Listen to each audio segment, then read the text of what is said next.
예수님께서 기도하실 때 혼자 기도하시기도 하셨지만 제자들과 더불어 기도하시고 또 12명의 공동체와 더불어 예수님께서 제자를 훈련시켰던 것을 기억할 수 있잖아요. 근데 이 말씀, 마태복음 18장 19절의 말씀, 앞의 말씀과 뒤의 말씀이 굉장히 중요해요. 왜냐하면 연결됐기 때문이죠. 너희 중에 두 사람이 땅에 삽심하여 무엇인지 기도한다는 그 말씀 앞에 보면 18장 18절에 보면 진실로 너희에게 이르노니 무엇인지 너희가 땅에서 매면 하늘에서 매일 것이요 무엇인지 땅에서 풀면 하늘에서도 풀리라. 땅이 먼저죠. 이 말씀은요, 기도가 먼저라는 거죠. 하나님이 무조건 응답할 수 있지만 하나님은 땅에서 우리가 기도할 때 하늘에서 들으신다는 거죠. 그리고 20절을 보게 되면 두세 사람이 내 이름으로 모인 곳에는 나도 그들 중에 있느니라. 그러니까 예수님의 이름으로 모인 곳에 함께 하시겠다고 말씀하신 것을 보게 됩니다. 초대교회 성도들은 이미 합심기도의 능력을 경험했죠. 예수님 십자가에 돌아가시고 부활하시고 승천하신 다음에 승천하시면서 예루살렘을 떠나지 말고 하나님의 약속하신 것을 기다리라. 성령을 기다리라 말씀하셨어요. 그때 120명이 모여서 합심해서 기도를 했거든요.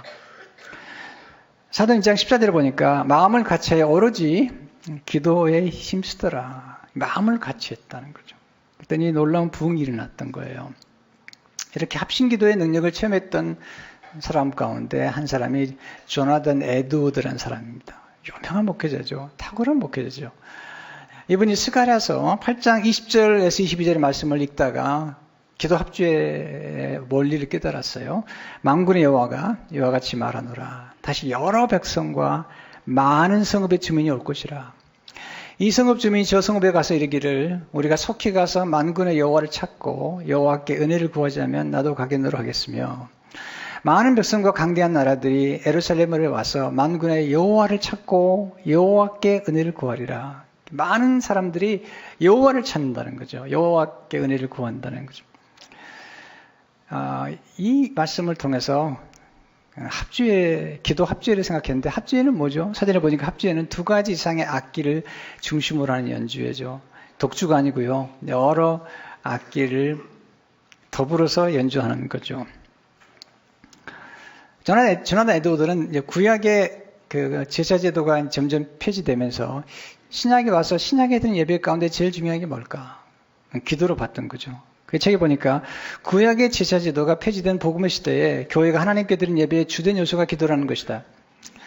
그래서 이들은 스가랴의 예언이 큰 신앙 부흥과 함께 하나님께 대한 참된 예배와 교인 수가 증가하는 것과 수많은 사람들이 우상 숭배로부터 참되신 하나님께 대한 예배로 돌아올 것에 대한 예언만으로 이해되어야 한다고 생각합니다. 이 세 가지가 강조되는데요. 첫째, 연합기도죠. 연합한 기도. 그 다음에 영적 각성, 부흥이 일어나고요. 그리고 세계복음화가 이루어지는데 저는 에드워드 목사님이 주도했던 이 기도 합주회는 처음에 2년 동안 시도해봤고요. 놀라운 역사가 있으니까 또 7년 동안 연장을 합니다. 그때 놀라운 부흥이 일어나고요. 또 다시 7년을 연장하죠. 저희 교회도 지금 예배를 드리는 이 시간에 수십 명이 지금 모여서 기도하고 있어요. 매 예배 때마다 수십 명이 모여서 기도 합주회로 기도를 드리고 있는데 놀라운 일이 연합하는 가운데 이루어지는 것을 보게 돼요. 두 번째 핵심 기도는 하나님께 나아가서 드리는 기도죠. 하나님께. 5절에 보면 이에 베드로는 오기가 갇혔고 교회는 그를 위하여 간절히 하나님께 기도하더라. 너무나 당연한 얘기 같죠? 당연하지 않아요. 여러분 기도해 보시면 알지만 여러분 기도하는 것도 힘들고요. 여러분 기도하기 위해서 눈을 감으면 누가 떠오르시나요? 우리는 정말 기도할 때마다 우리를 도우시고 또 우리가 기도할 때마다 우리가 구하는 것보다 더 넉넉히 도와주시는 하나님께 나가서 기도하는지요. 구약의 성도들은 하나님께 직접 나갈 수 없었어요. 그들은 대제사장을 통해서 나갔고 제사장들을 통해서 기도를 드렸던 것이지 직접 나갈 수 없었어요. 근데 신약의 우리들은 하나님께서 예수님을 통해서 직접 나갈 수 있는 십자가에서 예수님이 죽으심으로 말미암아서 지성소에 들어간 문이 열려서 우리 하나님께 아무 때나 나갈 수 있잖아요. 뿐만 아니라 우리 하나님의 자녀가 되었어요. 대통령의 자녀는 아무 때나 나갈 수 있는 것처럼 하나님의 자녀가 우리들이 아무 때나 하나님께 나갈 수 있다는 거죠. 자, 그런데 우리가 하나님께 나갈 때 그냥 나가서는 안 되고요. 몇 가지 원리가 있습니다. 첫째로 예수님의 보혈을 의지해서 하나님께 나가야죠. 왜냐하면 우리가 구원받는 건 예수님의 보혈로 구원받았기 때문이죠. 베드로전서 1장 18절 19절에 보니까 너희가 알거니와 너희 조상이 물려준 헛된 행실에서 대속함을 받은 것은 은이나 금같이 없어질 것으로 된 것이 아니요 오직 흠없고 점없는 어린 양 같은 그리스도의 보배로운 피로 된 것이니라. The precious blood of Christ. 이건 그냥 피가 아닙니다. 보배로운 피죠. 우리를 구속하시고 우리 모든 죄를 사하시고 그리고 하나님께 나갈 수 있는 문을 열어주셨어요. 구약에는 하나님께 나가려면 제사장이라 할지라도 짐승의 피가 있어야 돼요. 신약은 더 이상 양을 잡지 않아요. 더 이상 소를 잡지 않아요. 염소를 잡지 않아요. 예수님이 단번에 흘린 피로, 그러니까 영단번이에요. 영단번. 단번에 그리스도께서 우리 죄를 위하여 죽으심으로, 의인으로서 불의한 자를 대신하여 죽으심으로 단번에 영단번 영원한 속죄 피로 우리를 구속하신 거거든요. 그리고 예수님께 십자가 돌아가시면서 흘린 피가 우리 하나님께 나갈 수 있도록 담력을 줬다는 거죠. 히브리서 10장 19절 20절을 보니까 그러므로 형제들아 우리가 예수의 피를 힘입어 성소에 들어갈 담력을 얻었나니 그 길은 우리를 위하여 휘장 가운데로 열어놓으신 새로운 살 길이요 휘장은 곧 그의 육체니라. 예, 하나님께 나아갈 때 예수의 피를 힘입어 나가셨다는 거죠. 두 번째, 예수의 이름을 의지해서 하나님께 나아가야죠. 우리가 구원받은 것은 예수님의 이름을 통해서 구원받았잖아요. 요한복음 1장 12절을 보니까 영접하는 자 곧 그 이름을 믿는 자들에게는 하나님의 자녀가 되는 권세를 주셨으니 예수님께서 예수님의 이름으로 기도하라고 요한복음 14장 13절 14절을 보니까 너희가 내 이름으로 무엇을 구하든지 내가 행하리니 이는 아버지로 하여금 아들로 말미암아 영광을 받으시게 하려 함이라. 내 이름으로 무엇인 되게 구하면 내가 행하리라. 자, 여러분들이 은행에다 예금을 많이 해놨다고 그럽시다. 근데 여러분들이 수표를 쓰잖아요. 근데 여러분의 수표에 여러분의 사인이 필요하잖아요. 하나님의 나라의 엄청난 은행에 하늘의 보고에 우리가 인출할 수 있어요. 근데 반드시 누구의 사인이 필요하냐면 예수 그리스도의 사인이 필요한 거예요. 우리 사인 안 가지고 안 돼요. 예수 그리스도의 사인이 필요한데 예수님의 이름이 예수님의 사인이거든요. 우리가 예수의 이름으로 구원받았고 예수님 이름으로 하나님의 자녀가 되었고 예수님 이름으로 하나님께 나아갈 수 있어요. 우리의 행위가 아니에요. 우리의 의로운 행실이 아니에요. 우리 행한 바 의로운 행위로 우리가 구원받은 게 아니죠. 하나님께 나아갈 때는 예수님을 통해서만 예수님이 나는 길이요 진리요 생명이니 나로 말미암지 않고는 아버지께로 나아갈 자가 없다고 말씀하셨거든요. 세 번째, 성령님을 힘입어 하나님께 나아가야죠. 우리가 하나님의 자녀가 된 것은 성령님을 통해서 거듭나게 된 거죠. 하나님께로 난 자란 말을 썼어요. 예수님께서 영접하는 자, 그 이름을 믿는 자들에게는 하나님의 자녀가 되는 권세를 주셨으니라고 말씀하시면서 하나님께로 난 자란 말을 썼거든요. 어떻게 나죠? 성령을 통해서 나는 거잖아요. 요한복음 3장 5절을 보니까 예수께서 대답하시되 진실로 진실로 너희에게 이르노니 사람이 물과 성령으로 나지 않으면 하나님 나라에 들어갈 수 없느니라. 우리는 성령님을 통해서 하나님의 자녀가 됐 그리고 하나님을 아버지라 부를 수가 있게 됐거든요. 뿐만 아니라 성령님만이 우리에게 기도하는 영을 주시는 거죠. 스가랴 12장 10절을 보니까 내가 다윗의 집과 예루살렘 주민에게 은총과 간구하는 심령, 영이죠. 부어주리니. 그럼 마귀는 절대로 기도하게 놔두지 않습니다. 마귀가 제일 싫어하는 것은 여러분이 하나님의 말씀을 암송하는 것과 왜냐하면 성경에 보면 여러분이 말씀 받아도 그 말씀이 뿌리 내리지 못하도록 마귀가 와서 그 말씀 빼앗아 가는 거예요. 또 하나는 기도하지 못하게 만들어요. 마귀는 절대로 기도하지 못하게 만들어요. 기도하는 걸 제일 싫어하죠. 그런데 우리로 하여금 기도하는 마음을 주시는 분은 성령이시죠. 여러분 마음속에 밤에라도 기도하고 싶다. 이건 성령이 주시는 거예요. 여러분 새벽에 기도하러 나가고 싶다. 이건 성령이 주시는 거예요. 여러분도 기도해야 되지만 여러분이 기도하는 그 마음 그때 성령의 역사가 나타나는 거거든요. 그래서 우리 하나님께 나갈 때 성령 안에서 나가는 거죠. 에베소 2장 8절을 보니까 이는 그로 말미암아 우리 둘이 이방인과 유대인이 한 성령 안에서 아버지께 나아감을 얻게 하려 하심이라. 에베소 6장 18절을 보니까 모든 기도와 간구를 하되 항상 성령 안에서 기도하고 이를 위하여 깨어 구하기를 항상 힘쓰며 여러 성도를 위하여 구하라. 우리 하나님께 나갈 때 그냥 나가면 안 돼요. 예수님의 보혈을 의지하고 예수님의 이름을 의지하고 예수님 이름으로 기도할 뿐만 아니라 성령 안에서 기도해야 되는 거죠. 세 번째, 합심기도를 통해서 옆구리를 슬쩍 찔러주는 천사의 도움을 받게 되는데요. 지금 교회가 합심해서 기도했더니 천사가 와서 베드로의 옆구리를 슬쩍 찔러주는 사건을 통해서 베드로가 풀려나고 초대교회의 난관이 극복이 됩니다. 사도행 12장 6절 7절을 보니까 헤롯이 잡아내려고 하는 그 전날 밤에 베드로가 두 군인 틈에서 두 쇠사슬에 매어 누워 자는데 파수꾼들이 문 밖에서 옥을 지키더니 호련히 주의 사자가 나타나며 옥중에 광채가 나며 또 베드로의 옆구리를 쳐 깨워 이르되 급히 일어나라 하니 쇠사슬이 그 손에서 벗어지더라. 이게 놀라운 사건이에요. 여러분, 성경에 보면 기도할 때마다 천사들이 동원되는데 성경은 천사들의 얘기가 너무 많은 거예요. 근데 주로 언제 천사들이 바쁘게 움직이냐면 기도할 때 땅에서 우리가 기도하면 천사가 우리의 기도를 가지고 오르락 내리락 하는 거예요. 예수님께서 요한복음 1장 51절에서 천사가 인자 위를 오르락 내리라고 말씀하셨는데 인자 위를 예수님의 이름으로 드리는 기도를 할 때마다 천사가 오르락 내리락 하는 거예요. 내리락 오르락이 아니에요. 땅에서 매면 하늘에서 매일 것이고 땅에서 풀면 하늘 풀리고 먼저 기도하라는 거죠. 기도하게 되면 천사가 바쁘게 움직이는데 지금 초대교회 성도들이 기도했더니 천사가 동원돼서 베드로에게 왔죠. 그런데 이 말씀에서 제 마음에 이번에 특별히 와서 닿는 부분은 뭐냐면 베드로의 옆구리를 쳐 깨웠다는 거죠. 기도란 뭘까? 옆구리 찌르는 것이 기도구나. 기도할 때 천사를 통해서 옆구리 찌르기의 역사가 나타나는구나. 성경에 보게 되면 기도할 때마다 천사가 동원된 사건들이 많아요.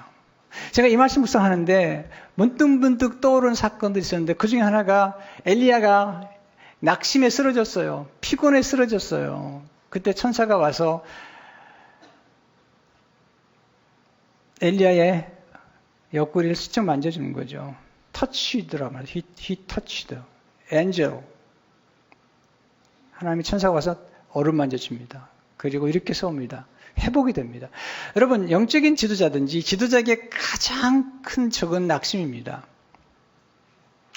또 하나는 피곤입니다. 또 하나는 권태감이죠. 목회자들에게 가장 큰 유혹입니다. 낙담하는 것. 그렇게 열심히 사역하는데 변화가 일어나지 않는 거예요. 엘리야가 그렇게 열심히 말씀을 전하는데 이스라엘 민족이 변화되지 않는 거죠. 이 낙담이 되는 거죠. 거기다가 피곤이 겹쳤어요. 이제 권태가 생긴 거죠. 하나님, this is it. 됐습니다, 하나님. 하나님께 천사를 보내가지고 얼음 만져주잖아요. 열왕기상 19장 4절을 보니까 자기 자신은 광야로 들어가 하루쯤 가서 한 로렛나무 아래에 앉아서 자기가 죽기를 원하여 이르되 여호와의 넉넉하오니 지금 내 생명을 거두시옵소서. 나는 내 조상들보다 낫지 못하니다 하고 로렛나무 아래에 누워 자더니 천사가 그를 어루만지며 An angel touched him. 그에게 이르되 일어나서 먹으라 하니라. Said, get up and eat. 엘리야가 이게 회복이 됩니다. 그래서 그가 엘리사를 세웁니다. 굉장히 중요한 거예요. 그래서 이스라엘 나라에 다시 한번 부흥이 오게 되는 것을 보게 됩니다. 다니엘이 기도하다가 응답이 늦어지니까 21일 동안 기도하잖아요. 마지막 날 가벨이 찾아옵니다. 내가 오는 길에 사탄이 막아가지고 늦었다고 쓰러져 있는 다니엘을 어루만지죠. 은총을 크게 받은 자야. 어루만졌더니 다니엘이 힘을 얻습니다. 그 다니엘의 기도로 말미암아서 이스라엘 민족이 70년 동안 포로로 끌려갔던 그들이 풀려납니다. 하나님의 약속에 기도하는 사람 통해서 이루어지는데 다니엘의 기도로 이루어지는 거죠. 야곱이 기도하잖아요. 20년 동안 풀지 못했던 형 에서와의 싸움. 기도하자 북강에서. 하나님이 천사를 보내가지고 환도뼈를 친다고요. 근데 야곱은 좀 세게 친 것 같아요. 말을 잘 안 들으니까 약간 세게 친 것 같아요. 근데 천사가 와서 얼음 만지니까 20년 동안 고민했던 난관이 해결이 되면서 에서가 그를 보자마자 눈물을 흘리는 거예요. 화해를 하는 거잖아요. 제가 이 말씀 묵상하는 중 하는데 이 옆구리를 쳐주고 옆구리를 만져주는 게 이 기도구나. 그래서 이번 설교 제목을 제가 이렇게 정했어요. 처음에 난관을 돌파하는 옆구리 찌르기 기도. 근데 좀 이게 어색하더라고요. 약간 촌스럽기도 하고 약간 좀 그래서 멋있게 기도 합주로 바꿨죠. 근데 이 옆구리를 슬쩍 찔러주는 천사의 이런 일들이 요즘 와서 이 경영가들 가운데, 미국의 경영가들 가운데 굉장히 회자되는 단어 중 하나가 넛지란 단어입니다. 리차드 탈러라는 사람하고 카스 손스타이라는 사람이 쓴 책이 요즘 아주 꽤 많이 읽어지고 있는데 넛지라는 책이죠. 넛지란 뭘까요? 넛지란 뜻은 원래 특히 팔꿈치로 슬쩍 찌르다, 주의를 환기시키다라는 뜻이죠. 슬쩍 찌르다. 그 뜻은 뭐냐면 넛지란 아주 작고 보잘것없는 것처럼 보이는 것이 행동에 중요한 영향을 미칠 수 있다는 것입니다. 엄청난 일이 벌어진다는 거예요.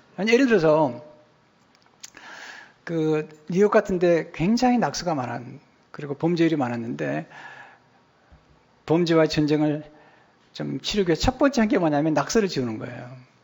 낙서만 지웠더니요 범죄율이 놀라우게 떨어졌다는 거예요. 작은 것들이 우리에게 주는 변화들이거든요. 근데 이런 걸 가지고 넛지 전도라는 책을 쓴 분이 레나드 스윗이라는 유명한 학자였어요. 넛지 전도. 쿡 찔러주라는 거예요. 쿡 찔러주라는 거죠. 그분은 넛지는 이렇게 얘기하고 있습니다. 넛지 전도는 서로를 일깨워 이미 계신 하나님을 알게 하는 것이다. 넛지 전도는 사람들을 쿡쿡 찔러 그들 삶에서 하나님 주신 사명에 주의를 기울이고 새로운 현실과 새 생명을 낳는 그 새로운 계획에 응답할 필요성을 깨닫게 한다. 여러분 그런 경험 해본 적이 없어요? 여러분 주위에 여러분이 와서 조금만 찔러주면 예수 앞에 나올 사람이 많거든요. 마크 베터슨이 최근에 쓴 책 보게 되면 피터라는 사람이 하나님 어떻게 그를 통해서 17살 먹은 소녀를 죽기로 인도하는지 그 스토리가 적혀있는데 너무 감동적이죠. 읽어드릴게요. 피터라는 이름을 가진 남자가 피닉스에서 비행기를 갈아탔을 때 일어난 일이다. 그런 나의 첫 번째 책 마크 베터슨의 극복을 읽고 있었다.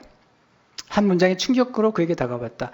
하나님 하시는 일은 전략적으로 우리를 올바른 시간과 올바른 장소에 두시는 것이다. 그러나 우리 주변에 있는 그 기회들을 보고 붙잡는 것은 언제나 우리 몫이다. 피터는 옆자리에 앉은 아가씨에게 인사를 건넸다. 비행기에서. 그러나 희끗 그를 쳐다보고는 고개를 돌려버렸다. 마치 비행기에서 내릴 때까지 제발 나에게 말을 걸지 마세요. 그리고 팔걸이는 내 거예요 라고 말하는 것 같았다.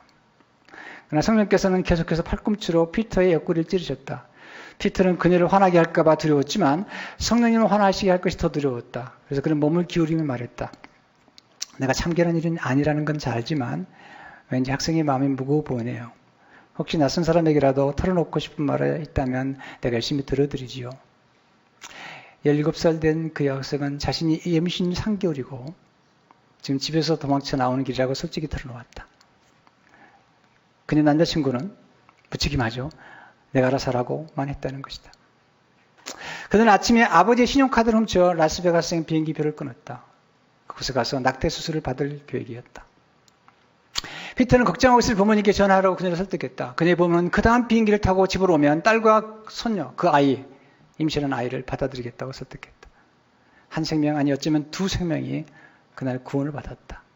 한 남자가 생명을 구원하기 위해 하나님 비행기사까지 배정하시는 것을 깨달았기 때문이었다. 그리고 우리가 그러한 거룩한 옆구리 찌르기에 순종할 때 우주의 주인께서는 그의 병사들을 전략적으로 배치해 원수의 계획을 저지하신다. 여러분, 이 성령께서 감동을 주셨던 그 감동으로 17살 난 소녀가 구원을 받게 됐고 또 그 아이 안에 있던 생명이 빛을 보게 된 거죠. 우리가 기도할 때 이런 놀라운 일들이 벌어지는 거죠. 근데 사도행전 12장에 보게 되면 여러분 이 스토리 잘 아시잖아요. 베드로가 이제 쇠사슬이 풀리고 세문이 열리면서 그 이제 풀려 나오잖아요. 감옥에서 놀라운 일이죠.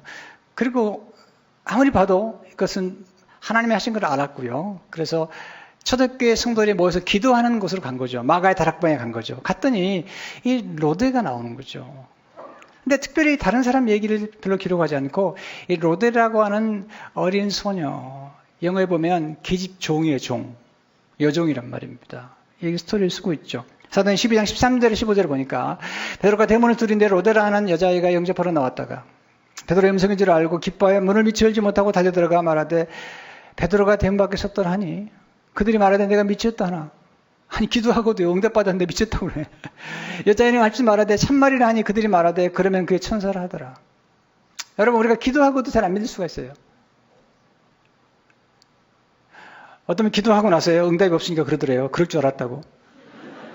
여러분 많이 기도하면서도 하나님이 응답하지 않을 거라는 이상한 잘못된 확신을 가지고 기도할 때가 얼마나 많아요. 근데 여기서 왜 이 로데라는 이 계집종의 이야기를 기록했을까요? 누가가?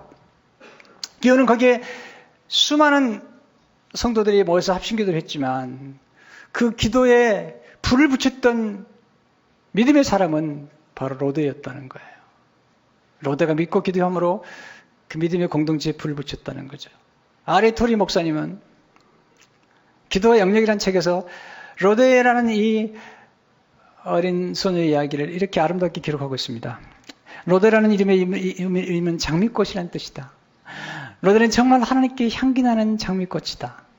비록 하찮은 종의 신분이지만 하나님께 대한 믿음과 사랑과 확신의 향기가 항상 솟아나고 있었다. 정말 이 믿음의 향기보다 더 하나님을 기쁘게 드리는 향기는 없다. 감동적인 스토리죠. 근데 제가 이 말씀 묵상하는 중에 문득 예수님의 십자가가 떠올랐어요. 예수님은 옆구리를 찔리심으로 전 인류를 구원하셨구나. 요한복음 19장 13, 14절을 보니까 그중 한 군인이 창으로 옆구리를 찌르니 곧 피와 물이 나오더라. 이 군인은 천사는 아니었어요. 예수님이 옆구리를 찔렀는데 이 사건이 엄청난 사건인 거죠. 스가랴 13장 1절을 보게 되면 더러움을 씻는 샘이 터져난다고 그랬는데 바로 그 샘이 예수님의 몸 위에서 나온 예수님의 피와 생수, 예수님의 보혈과 성령의 생수와 말씀의 생수가 쏟아졌던 날이 그날인데 로마 군인은 그 이유를 모르는 거죠. 예수님 가서 보니 예수님이 이미 돌아가셨어요. 십자가에 죽으셨어요. 그렇기 때문에 세게 찌를 필요도 없는 거예요. 슬쩍 찔렀던 거죠. 거기서 예수님의 피가 쏟아나오고 생명수 쏟아나오는데 그 예수님의 피가 원래 하나님께 나가게 만들었을 뿐만 아니라 우리 전 인류를 구원하는 죄를 용서하는 그 보배로운 피가 된 거죠. 근데 이 말씀은 제가 아침에 오늘 새벽에 다시 묵상하기 시작했어요.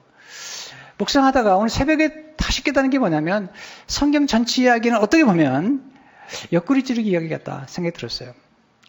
떠올랐던 그림이 있었습니다. 첫째 그림은 하나님께서 첫 번째 아담이 독처하는 게 좋지 않아서 하와라는 아내를 주기 위해서 그의 옆구리를 찔러서 갈비뼈를 꺼내가지고 아내를 만들죠. 하와를 만들죠. 그리고 이 여인을 가리켜서 그를 돕는 배필이라는 말을 쓰죠. 돕는 배필. 근데 이게 돕는 배필이라는 말, 이게 굉장히 중요한 말이거든요. 왜 결혼 생활에서 아내가 중요한가? 물론 이게 돕는 배필은 남편도 아내를 도와야 되지만 아내가 남편을 돕는 이 내조라는 게 왜 이렇게 중요한가? 여러분, 돕는다는 것은 힘이 없으면 도울 수 없습니다. 여기서 말한 돕는 배필이라고 하는 에젤이라는 히브리어가 어떤 언어냐면 하나님이 우리를 도우실 때 사용하는 그 도움과 똑같다는 거죠. 시편 46편 1절에 보면 하나님은 우리의 피난처시 힘이시니 환난 중에 만날 큰 도움이시라 라고 할 때 큰 도움이라고 할 때 도움이라는 말이 에젤이에요. 시편 111편에 보면 내가 눈을 향하여 산을 들리라. 산을 눈을 들리라. 내가 나의 도움이 어디서 올고 나의 도움이 천지를 지신 여호와께로 말미암는다. 천지를 지신 여호와께로 말미암는다. 그 도움의 에젤이라는 거죠. 교회가 왜 그렇게 중요한 거죠? 여러분, 교회가 오늘 우리 시대에 우리를 돕는 에젤이라는 거예요. 예수님이 교회 머리가 되시고 교회가 얼마나 중요한데요. 저는 사람들이 교회를 폄하하거나 교회를 공격하는 걸 견딜 수가 없어요. 이 교회는 모든 만물을 위해서 만물을 충만케 하는 충만일 뿐만 아니라 이 교회를 통해서 우리에게 영생을 주시고 생명의 떡을 주시고 우리가 생명수를 마시도록 도와주는 것이 교회잖아요. 물론 교회가 문제가 있죠. 로컬 처치가 문제가 없겠어요. 왜 병원이 문제가 있잖아요. 그래도 병원을 가는 것처럼 교회가 문제가 있지만 여러분, 교회가 없으면 영의 양식을 먹을 수가 없는 거죠. 교회가 없으면 성찬에 참여할 수 없는 거죠. 교회가 없으면 이 복음의 메시지를 더 깊이 들 수 있는, 깨달을 수 있죠. 교회는 어머니의 품과 같은 곳이잖아요. 교회가 우리에게 주는 그 놀라운 도우심과 그 은혜가 얼마나 큰데요. 교회는 만민이 기도하는 곳이잖아요. 신부, 교회예요, 교회. 성도 여러분, 우리가 난관에 처할 수 있어요. 난관이라는 건 말이죠. 우리가 원하지 않은 손님 같은 거예요. 우리가 좋아하는 손님도요, 3일이 지나면 원수로 보인대요. 근데 우리가 좋아하지 않은 손님처럼 오는 게 난관인데요. 놀라운 사실이 하나 있습니다. 우리가 좋아하지 않은 손님들이 가끔 우리에게 와서 놀라운 축복을 주고 가는 수가 있거든요. 정말이에요. 난관이라는 손님이 그런 손님이에요. 에스더에게 난관이 왔잖아요. 그런데 그 기도하는 가운데 난관을 돌파했더니 모든 게 역전이 되는 거예요. 그러니까 큰 난관이 큰 기적을 경험하게 만든 거잖아요. 오늘 또 지금 사도행 12장에서 초대교회 성도가 어렵지 않은 난관을 맞이했는데 그 난관 때문에 베드로가 천사를 통해서 놀라운 난관을 돌파하는 기적을 경험하게 되잖아요. 그 난관이 클수록 기적도 크고 난관이 클수록 축복도 큰 거잖아요. 이게 하나님의 신비예요, 신비. 제가 이번에 난관을 돌파하는 설교를 하다 보니까 자꾸 난관에 부딪혀가지고 빨리 끝내려고 합니다. 근데 놀라운 사실은 이런 과정을 통해서 여러분들이 난관을 돌파하는 걸 보았거든요. 여러분, 난관을 맞이했다고 낙심하지 마세요. 하나님 반드시 기도하면 역전의 축복을 주십니다. 그리고 더 놀라운 축복을 주십니다. 기도로 승리하는 여러분 되시기를 축원합니다.